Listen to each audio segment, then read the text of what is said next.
Right, this is a review of the Rapha Pro Team Cycling Socks. But first, some shocking news. The previous video I made of the Defeat Thermeter cycling socks, my legs in that video were deemed to be pornographic.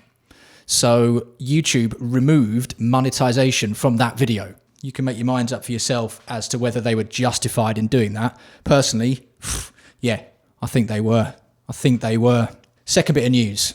We've had our first comment from a woman. Shout out to Carly Carbs from Australia. Go and subscribe to her channel if you want. Now, Carly, you do realise that by stepping into this world, that's very much like you being Jodie Foster in Silence of the Lambs, walking through that mental asylum, or it's like you being Sigourney Weaver on that prison planet in Alien 3. So, do be careful, okay? So let's get on with the review. Okay, so these are the Rapha Pro Team Cycling Socks. I'll keep this video fairly short because, well, you can imagine what I think of them. I've ridden, honestly, 200 kilometers with these. These cost about 3,000 yen, which is about $30. $30 for a pair of socks. The structure is quite thin, in fact, very thin. They feel similar to when you are about 12 years old and you go into your mum's bedroom and you dress up in her clothes and you put her tights on and high heels. All of you have done it, right? It feels a bit like that. They feel far too thin. The design is clearly stolen from an Auteca front cover,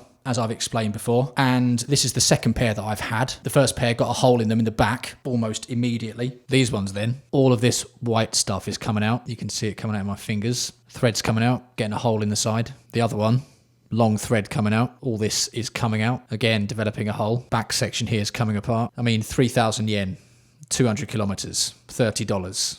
And this happens. These are rubbish. All right? The end.